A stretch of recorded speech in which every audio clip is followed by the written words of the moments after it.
Evangelho de Jesus Cristo segundo São João. Glória a vós, Senhor.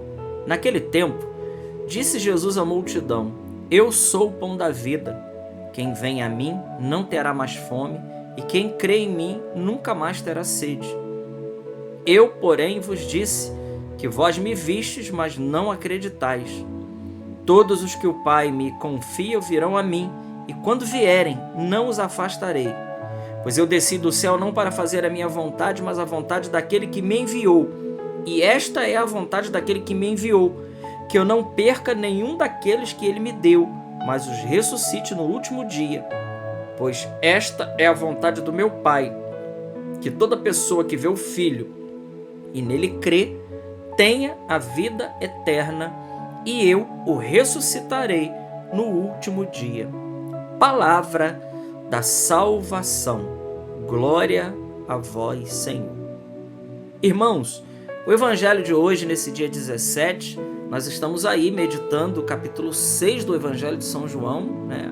Ontem, antes de ontem, hoje na quarta-feira.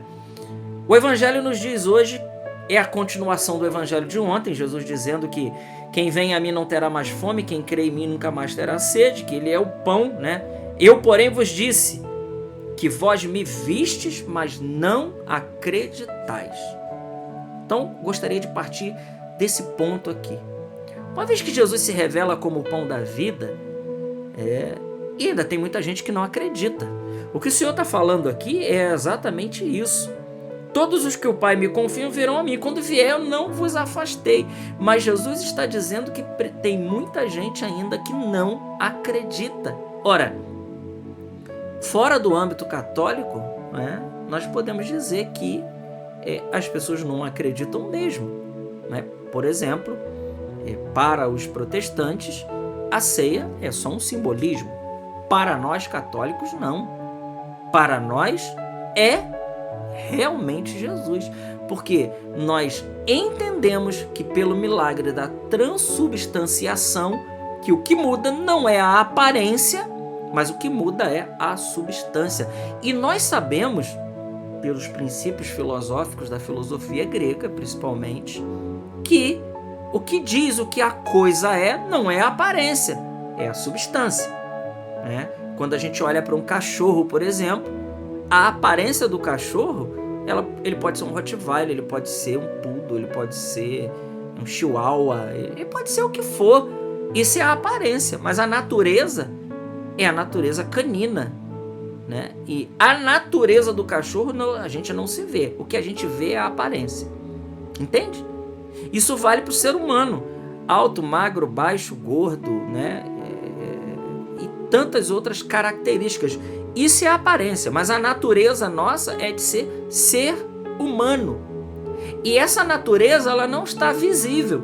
Nós não conseguimos enxergar isso, a natureza humana, a essência da natureza humana. Nós não vemos isso. Bom, isso se dá também com a Eucaristia. Nós olhamos, e porque estamos ainda muito baseados naquilo que a gente vê, no mundo dos sentidos, nós olhamos pão, nós sentimos gosto de pão, sentimos gosto de vinho, e a nossa mente pode nos enganar e a gente achar que é pão e é vinho, mas não é pão e não é vinho. É o sacrossanto corpo de nosso Senhor, que depois das palavras da consagração, já não é a substância ali, já não é mais pão, mas é toda a substância de Cristo. Corpo, sangue, alma e divindade. Ou seja, tudo aquilo que diz o que é a coisa. Ali é Jesus. Verdadeiramente. O que Jesus está dizendo é que muita gente não crê nisso ainda. Bom, isso fora do mundo católico, nós vemos que as pessoas não creem mesmo. Tem gente que não crê nem em Jesus. Agora, acreditar que Jesus dá o seu corpo para comer, dá a sua carne, né? A sua carne para ser comida, o seu sangue para ser bebida, isso requer fé. E nós vamos ver lá para frente, quando Jesus faz o discurso do pão da vida, que o pessoal meteu o pé, porque quem pode acreditar numa palavra dessa? É o que Jesus está dizendo aqui quando ele começa o discurso do pão da vida. Tem muita gente que não acredita. Ora, dentro do mundo católico, dentro da própria igreja, tem muita gente que não crê. Ou se crê, crer de maneira errada, né? Crer de maneira errada. Por quê?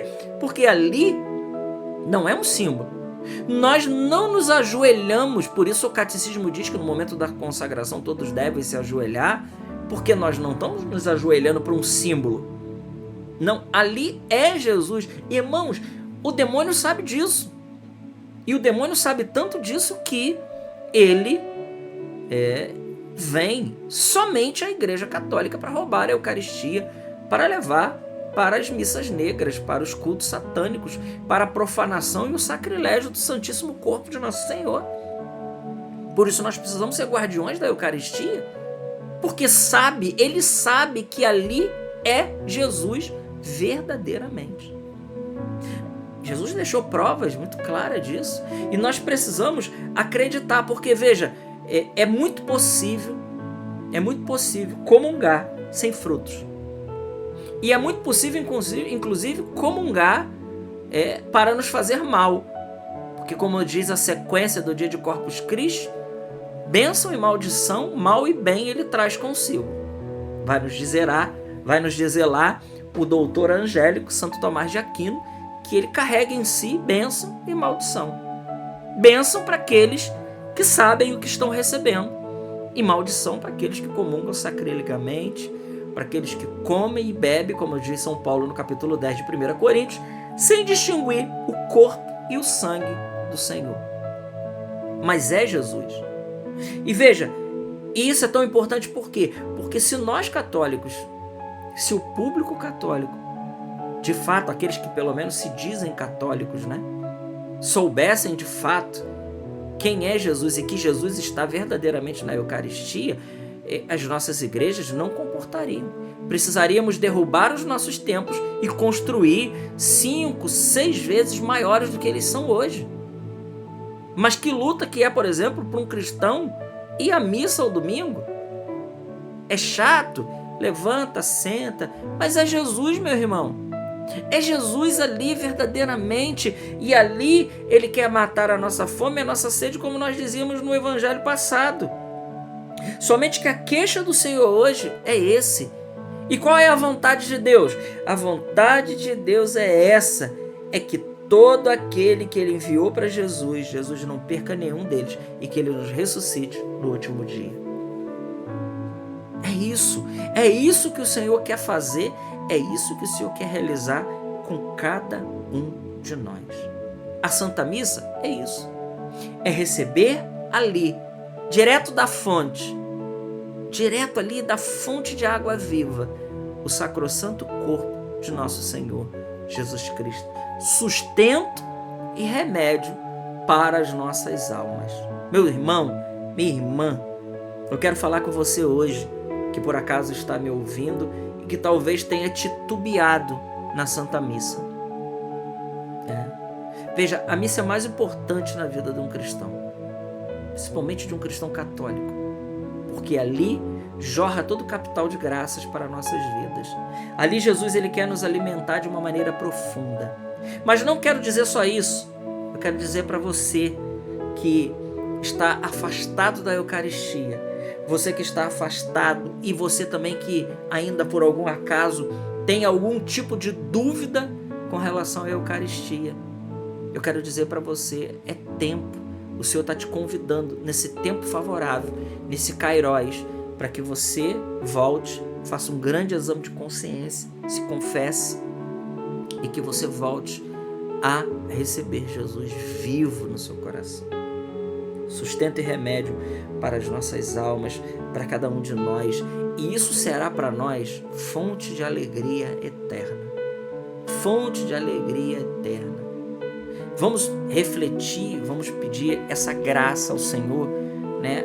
A graça, primeiro de tudo, né? Eu quero dizer aqui, quantas pessoas, enquanto falo aqui, o Senhor toca isso no meu coração, né? Quantas pessoas estão há tanto tempo afastadas de uma confissão. Hoje seria uma grande oportunidade, hoje seria um grande momento para que você pudesse fazer uma grande reflexão na sua vida e você pudesse procurar um sacerdote e você fizesse uma confissão auricular, direto, tete a tete, ali com o padre, e experimentar depois na sua vida todas as graças que emanam do coração do nosso Deus. Glória ao Pai, ao Filho e ao Espírito Santo, como era no princípio, agora e sempre. Amém.